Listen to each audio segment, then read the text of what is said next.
Hey, Steve here. Just letting you know that today is Monday. We're doing Monday Guitar Motivation, and I made a backing track this morning that I'm going to give you. So in the chat, hopefully this shows up for you. Right there, you should be able to download. Hey, Brandon, you should be able to download that track, and that's what we're going to be using today as our example. So basically what we're going to be doing, hey, everybody, thank you so much for being here. And welcome to another week, right? Try to stay motivated, keep practicing.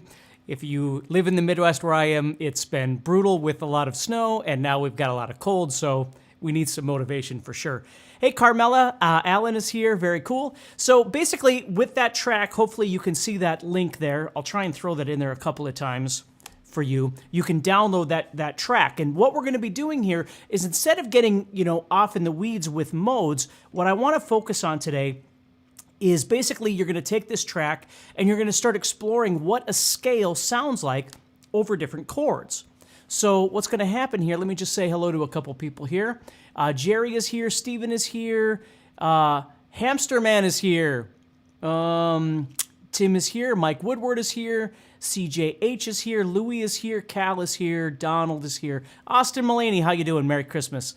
Austin is here. So we have all kinds of people here already. So let's just go ahead and get started. And again, thank you everybody for taking out and hanging out with me. Laisha, I'm going to try and make the mode thing as painless as possible. I saw your comments, so we're going to do the best we can here. All right, so basically what we're going to do, let me show you the backing track I made this morning, okay? It just sounds like this, very straightforward.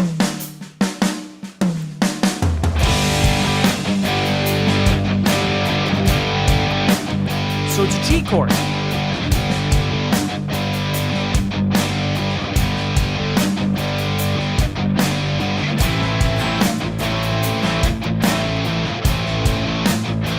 So hopefully you can hear that okay, and what's happening is I'm in the key of G, and all I did was play 8 measures of each one of those chords, okay?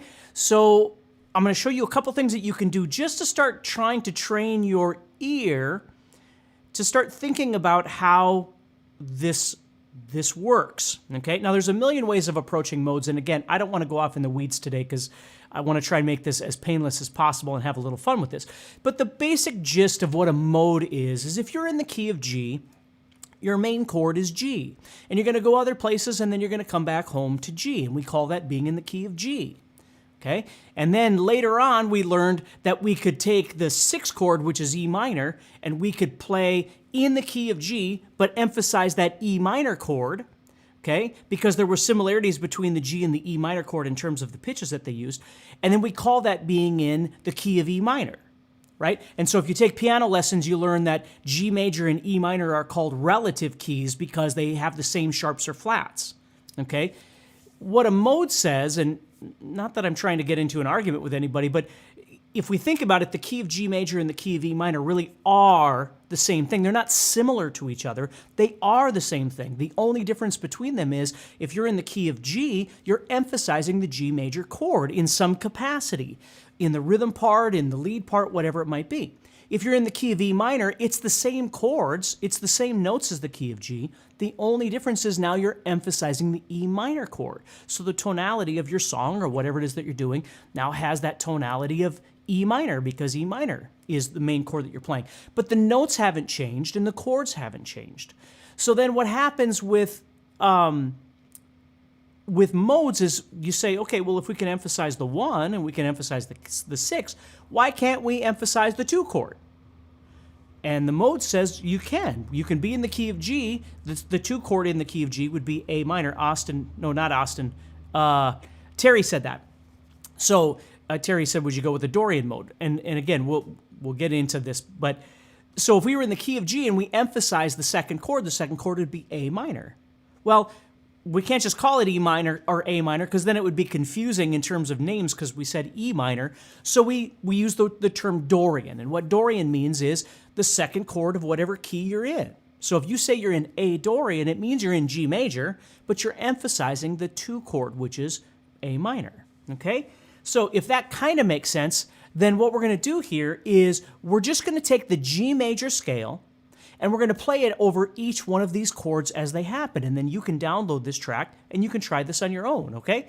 So if you think about it, just start very basic. Like the most important thing I want you to get from today is not trying all your licks and things like that, which you can certainly do, but it's starting off just learning how to hear how a G major scale,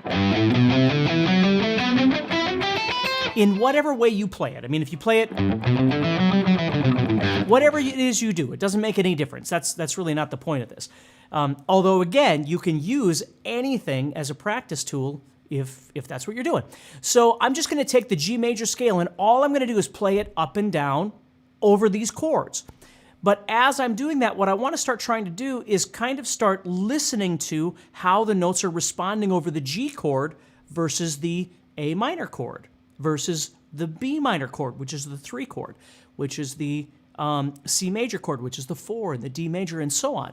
So again, I'm not changing anything that I'm doing at this point, although as I get more comfortable with this, obviously I would maybe want to start trying to emphasize my notes or my target over each one of these chords. So that would be the second thing to get into. So let's say I started this thing right now. I'm just going to kind of play G major over these changes. So here we go.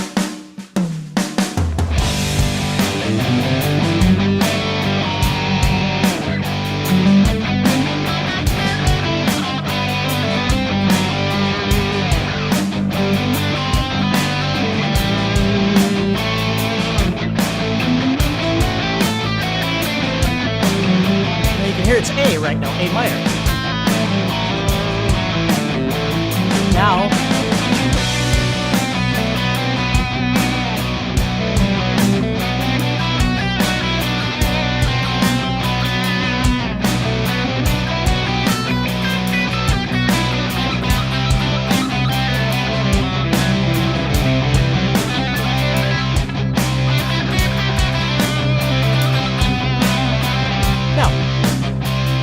needless to say, what's happening right now is very random because I'm just playing the notes of G major. So what I want to try and avoid is just playing for the sake of playing, and it's okay to do that again. But as you do this more and more, you want to keep trying to think about how it sounds. So a really great thing to start doing, if you can, is you use that G major scale over each one of these, but then every time it changes from like G major to A minor to B minor to C major to D major and so on, is try and make a little change in the way you're approaching the G major scale that you're playing. The easiest place to start is just start trying to emphasize, for instance, the root. Over G, find a G and move around, but focus yourself on that note G. And when A minor comes up, do the same sort of thing, but focus yourself toward the A minor. So let me try just a little bit of that to show you the example. So this would be kind of step 2, okay? The guitar is quiet compared to the backing track. Well, I'll turn down the backing track a little bit. So here we go. Same thing. So now I'm going to emphasize that G.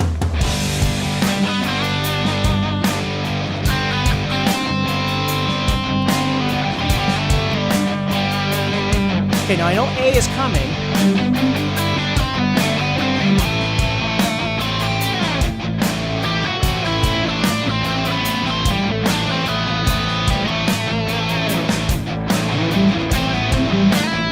Now here comes C, right? Or B.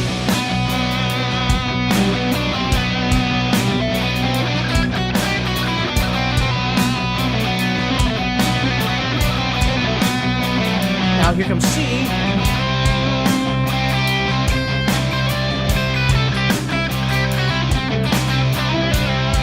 Okay? And you could start off just real basic like that. And then the next step you could start doing is trying to focus more on, if you know what they are, you could start focusing more on the arpeggios. So when G comes up, you're thinking about the root, the 3rd, and the 5th, and maybe even the 7th, right?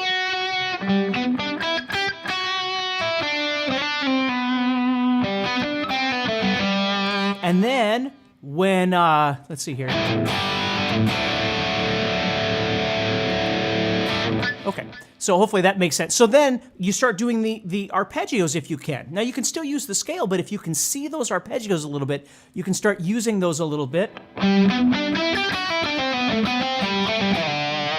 Okay? And then you keep adding. So now what I'm going to do is play a little more of the arpeggios along with that scale. Okay? So now I'm going to go back again.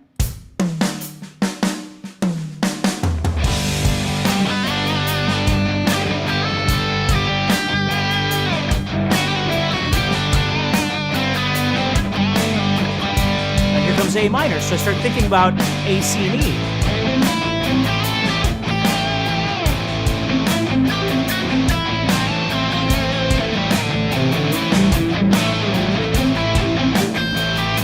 Here comes B minor.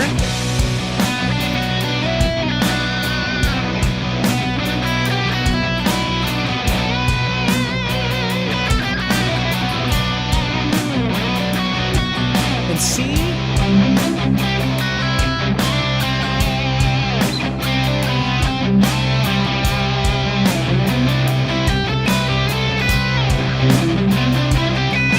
Now D.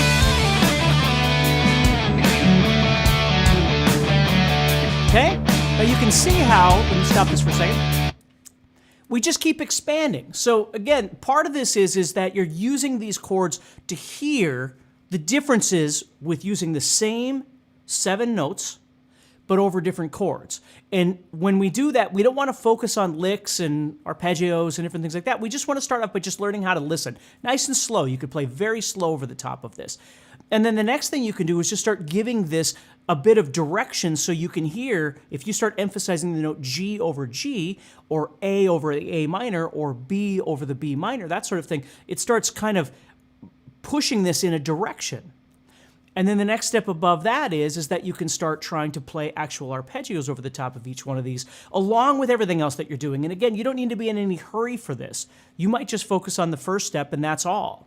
That was my point of this, is just to give you something very simple to try and work with. You can make it as complex as you choose to over the next week and whatever it is that you do, by using all kinds of different things, right? You could start doing all of your normal soloing things and adding licks and different stuff like that. But hopefully that makes sense to you. So this, I just wanted to go live, say hi to you. Hopefully this gives you something to work on for this week.